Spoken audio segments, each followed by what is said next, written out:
혹시 천재적이라고 생각한 빅고는 농담을 던졌는데 돌아온 건 침묵뿐이었던 적 있나요? 귀가 먹먹해질 듯한 어색한 침묵 말이죠. 아니면 더 최악은 마치 당신이 샐러드에 엔진 오일을 뿌리자고 제안한 것처럼 진심으로 어리둥절해하는 표정을 마주하는 겁니다. 당신의 재치, 당신의 작은 아이러니, 작품이 마치 장례식장에 나타난 어울리지 않는 풍선처럼 허공에 둥둥 떠다닙니다. 그리고 당신은 서 있죠. 미소는 서서히 얼굴에서 사라지고 머릿속에서는 내가 이상한 건가? 아니면 저 사람들이 이상한 건가? 라는 질문이 성가신 파리처럼 윙윙거립니다. 축하합니다. 당신은 방금 소통에서 가장 보이지 않지만 강력한 지적 장벽 중 하나와 마주한 것입니다. 느낌. 상처가 됩니다. 그냥 상처받는 게 아니라 우리의 사회적 자아 중심부를 정확히 타격하죠. 당신은 스스로를 섬세한 유머 감각의 소유자. 거의 현대판 오스카 와일드라고 생각했는데 현실에서는 아무도 모르는 언어로 말하는 이해받지 못하는 괴짜가 되어버렸습니다. 내면에서 의심이 자라납니다. 내 농담이 너무 복잡한가? 아니면 반대로 너무 유치해서 아무도 진담으로 받아들이지 않는 건가? 당신을 고립되게 만드는 작은 사회적 실패입니다.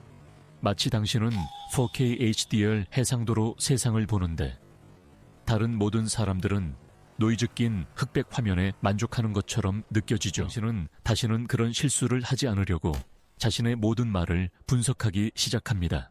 사람들을 가깝게 만들어야 할 유머가 갑자기 지뢰밭으로 변해버립니다. 대체 어떻게 된 일일까요? 일단 극단적인 생각은 접어둡시다.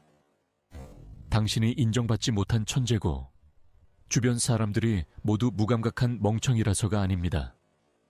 물론 그 반대도 아니고요. 심리학에서 흔히 그렇듯 해답은 표면이 아니라 우리 뇌의 구조 깊은 곳에 있습니다. 그리고 이것은 지능과 직접적인 관련이 있습니다. 하지만 똑똑한 사람은 이해하고 멍청한 사람은 이해 못한다는 식의 단순한 이야기가 아닙니다. 특정 인지 기능, 정보 처리 속도, 그리고 정신적 유연성에 관한 이야기입니다. 오늘 우리는 풍자를 해부하고 왜 그것이 뇌를 위한 진정한 헬스클럽인지, 그리고 왜 어떤 사람들은 그 헬스클럽 회원권을 사지 않는지 알아볼 것입니다. 먼저 이것부터 명확히 하죠. 풍자는 단순한 수사법이 아닙니다.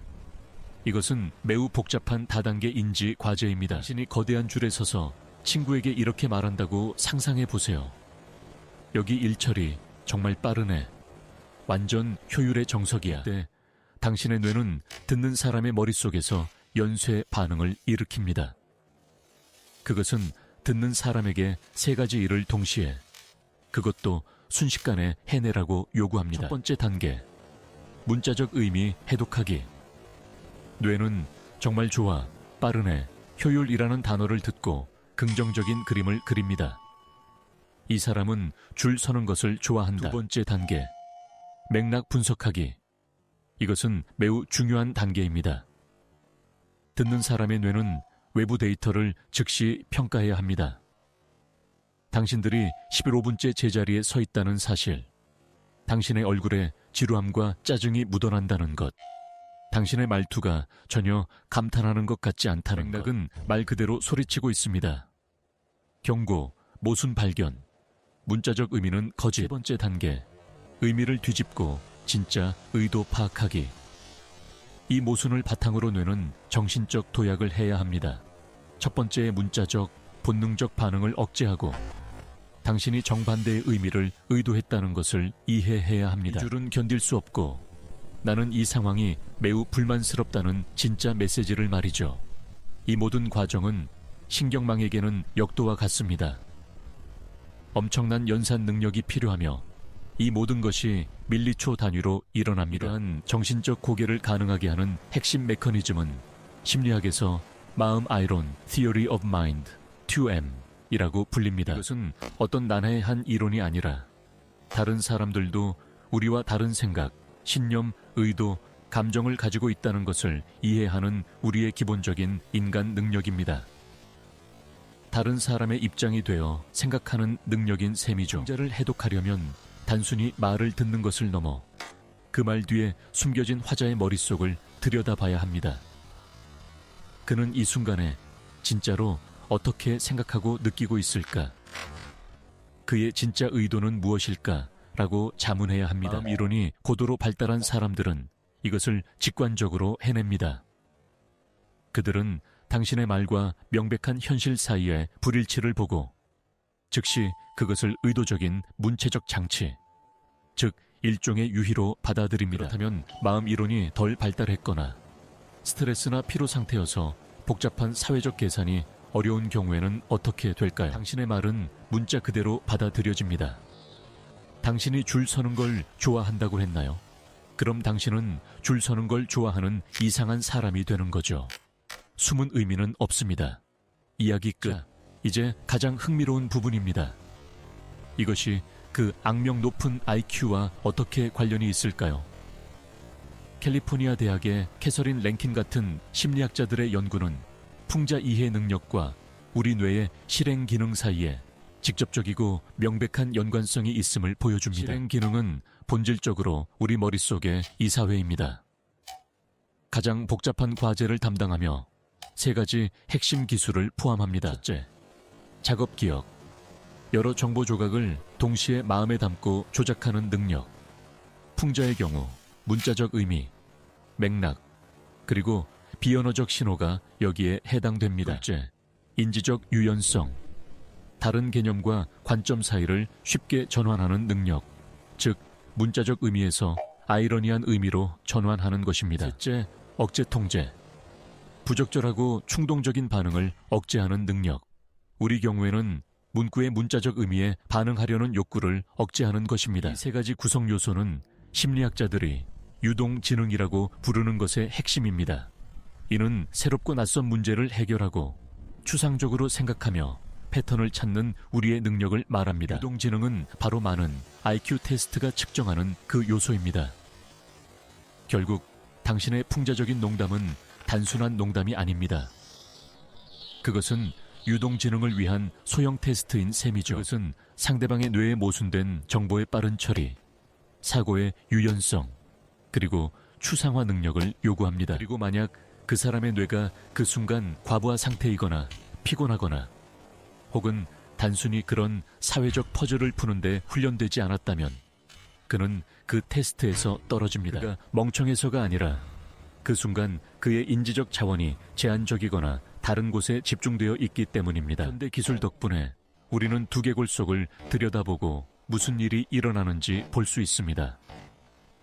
사람이 풍자를 들을 때 MRI 스캐너는 여러 영역에서 동시에 활동이 폭발하는 것을 보여줍니다. 언어 중추, 브로카 영역과 베르니케 영역가 있는 좌뇌뿐만 아니라 우뇌도 활발하게 활동하기 시작합니다. 우뇌는 맥락, 억양, 감정을 이해하는 역할을 담당합니다. 그리고 가장 중요한 것은 전두엽 피질이 크리스마스 트리처럼 환하게 빛난다는 것입니다. 전두엽 피질은 우리의 내면의 CEO입니다. 뇌의 전두엽에 위치하며 계획, 의사결정, 사회적 행동, 그리고 물론 바로 그 실행 기능을 담당합니다. 누군가가 풍자를 이해하지 못할 때 그것은 종종 그의 CEO가 현재 휴가 중이거나 분기 보고서로 바쁘거나 혹은 단순히 당신의 농담을 저녁으로 뭘 먹을까 같은 더 시급한 문제에서 주의를 돌릴 만큼 중요한 과제로 여기지 않는다는 것을 의미합니다. 풍자가 보편적이지 않다는 것을 기억하는 것이 중요합니다. 그것은 여러 면에서 문화적 현상입니다. 영국이나 미국 같은 문화권에서는 아이러니와 풍자가 거의 국민 스포츠 수준이며 자신의 지성을 과시하고 유대감을 형성하는 방법입니다. 반면에 직설적임, 조화, 그리고 상대방의 체면을 중시하는 많은 아시아 문화권에서는 풍자가 무례함, 수동적 공격성 또는 그냥 이상한 행동으로 받아들여질 수 있습니다. 런던의 펍에서 박수갈채를 받았을 당신의 천재적인 풍자가 도쿄에서는 완전한 당혹감과 불쾌감을 유발할 수 있습니다. 사람의 뇌는 그가 자라온 문화적 코드에 맞춰져 있습니다. 그러므로 농담을 하기 전에 항상 문화적 바람을 고려하세요. 이론을 실제에 적용해 봅시다. 시나리오 1. 회의에서의 실패. 회의가 진행 중입니다. 당신의 상사가 모두에게 일거리를 늘리지만 결과는 없을 또 다른 천재적인 아이디어를 제시합니다. 당신은 동료에게 조용히 속삭입니다. 또 하나의 획기적인 계획이군. 곧 하루 15시간 일하게 될 것 같은 기분이야. 불안하고 업무에 집중하는 당신의 동료는 이것을 문자 그대로 받아들입니다. 그는 긴장하며 대답합니다. 왜 25시간? 주말에도 출근해야 한다는 뜻이야. 실패, 스트레스와 업무 생각으로 과부하된 그의 뇌는 유머 모드로 전환할 수 없었습니다. 그는 당신의 말을 농담이 아닌 위협으로 받아들였습니다. 시나리오 취, 친구와의 성공. 당신과 친구가 이케아 책장을 조립하고 있습니다. 절반의 단계가 빠진 설명서와 2시간 동안 씨름한 끝에 한 줌의 여분 부품이 남았습니다. 이것을 보며 당신은 말합니다. 자, 이제 남은 건 이걸로 우주선을 만드는 것뿐이네. 설명서는 분명히 포함되어 있겠지. 당신의 친구가 웃으며 대답합니다. 당연하지. 그리고 이 마지막 나사 하나가 아마 온 우주를 지탱하고 있을 거야. 성공. 당신들의 뇌는 조화롭게 작동합니다. 여러분은 같은 맥락 상황의 부조리함에 있고 마음 이론을 통해 서로의 감정, 짜증, 펼재미를 이해하며 실행 기능은 의미의 반전을 쉽게 처리합니다. 결과적으로 유머는 유대감을 형성하고 긴장을 완화시킵니다. 그렇다면 우리는 왜 이것에 대해 이렇게까지 신경 쓰는 걸까요? 왜냐하면 풍자는 단순히 자신의 지성을 뽐내는 방법이 아니기 때문입니다. 그것은 강력한 사회적 도구입니다. 누군가가 당신의 가장 미묘한 아이러니를 이해할 때 그것은 비밀 악수와 같습니다. 우리는 같은 편이야. 우리는 이 세상의 부조리를 똑같이 보고 있어 라는 무언의 신호입니다. 내 사람을 찾고 깊은 유대감을 형성하는 빠르고 효과적인 방법입니다. 심지어 함께 풍자를 사용하는 커플이 더 강하고 오래 지속되는 관계를 갖는다는 연구 결과도 있습니다. 반대로 지속적으로 풍자를 이해하지 못하면 거리가 생깁니다. 당신은 말을 걸러내고 생각을 단순화하기 시작하며 결국 군중 속에서도 외롭고 이해받지 못한다고 느끼게 됩니다. 또한 하버드 비즈니스 스쿨의 심리학자들의 연구에 따르면 서로 신뢰하는 사람들 사이에서 사용될 때 풍자는 창의성을 크게 향상시킬 수 있습니다. 이것은 뇌가 익숙한 틀에서 벗어나 비범한 연결고리를 찾고 새로운 아이디어를 생성하도록 만듭니다. 추상적 사고를 위한 도핑제와도 같죠. 하지만 강력한 도구가 다 그렇듯 풍제도 어두운 면이 있습니다. 그것은 독이 될 수 있습니다. 재치 있는 아이러니와 악의적이고 수동 공격적인 조롱 사이의 경계는 믿을 수 없을 정도로 얇습니다. 만약 상대방이 당신이 농담을 하는 것인지 아니면 교묘하게 그를 모욕하는 것인지 100% 확신하지 못한다면 그의 뇌는 싸움 또는 도피 모드로 전환됩니다. 모든 인지 자원을 당신의 유머를 이해하는 데 쓰는 대신 자기 방어와 잠재적 위협 분석에 쏟아붓습니다. 이것이 바로 억양, 몸짓, 이모티콘이 없는 업무 채팅이나 이메일에서의 풍자가 재앙의 지름길인 이유입니다. 맥락이 없습니다. 신호가 없습니다. 그리고 특히 스트레스를 받고 있는 사람의 뇌는 기본적으로 가장 부정적인 해석을 선택하게 됩니다. 당신의 악에 없는 농담이 동료나 친구와의 좋은 관계를 망칠 수 있습니다. 그렇다면 풍자의 달인인 당신이 모든 것을 문자 그대로 받아들이는 것처럼 보이는 세상에 던져졌다면 어떻게 해야 할까요? 포기하고 로봇처럼 말해야 할까요? 아닙니다. 더 똑똑하고 유연해져야 합니다. 청중을 파악하세요. 사회적 저격수가 되십시오. 가장 신랄한 농담을 쏘기 전에 정찰을 하세요. 이 사람들은 서로 어떻게 소통하는가? 직설적인 것을 선호하는가? 아니면 암시를 좋아하는가? 다른, 더 단순한 형태의 유머를 이해하는가? 풍자는 향신료와 같습니다. 당신은 보르시에 카레를 넣지 않을 것입니다. 마찬가지입니다. 처음 만나는 사람, 비즈니스 파트너 또는 다른 문화권의 사람들에게는 중립적인 것으로 시작하는 것이 좋습니다. 신호와 힌트를 사용하세요. 상대방의 뇌가 혼자서 모든 일을 하도록 내버려 두지 마세요. 그를 도와주세요. 당신의 비언어적 신호는 올바른 해석으로 이끄는 도로 표지판입니다. 가벼운 미소, 슬쩍 굴리는 눈, 과장되게 열광적이거나 반대로 의도적으로 단조로운 억양. 이 신호들은 주에 아이러니가 다가옵니다. 문자적 해석은 금지라고 외칩니다. 3. 간단한 것부터 시작하세요. 점진적 확대의 원칙. 3년 전 밈을 참조하는 다층적인 포스트 아이러니의 심연으로 사람을 바로 던져 넣지 마세요. 그것은 완벽한 동기화가 필요한 고난도 기술입니다. 상대방이 이해하지 못하는 것 같으면 한 걸음 물러서세요. 간단하고 명백하며 단일 수준의 풍자로 시작하세요. 상대방의 뇌가 워밍업하고 당신의 스타일에 익숙해질 시간을 주세요. 4. 설명하되 거만하게 굴지 마세요. 때로는 그 사람과의 관계가 정말 중요하다면 혹시나 해서 말인데 이건 풍자였어 라고 부드럽게 힌트를 줄 수 있습니다. 하지만 여기서 핵심 단어는 부드럽게입니다. 초등학생에게 구구단을 설명하는 교수님 톤으로 말할 필요는 없습니다. 그것은 상대를 모욕할 뿐입니다. 그리고 황금률을 기억하세요. 설명된 농담은 죽은 농담입니다. 때로는 그냥 미소 짓고 화제를 바꾸는 것이 최선의 방법입니다. 5. 마음에 담아두지 마세요.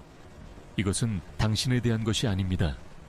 이것이 아마도 가장 중요한 항목일 것입니다. 누군가가 당신의 농담을 이해하지 못했다고 해서 그것이 개인적인 모욕은 아닙니다. 그가 멍청하다는 뜻이 아닙니다.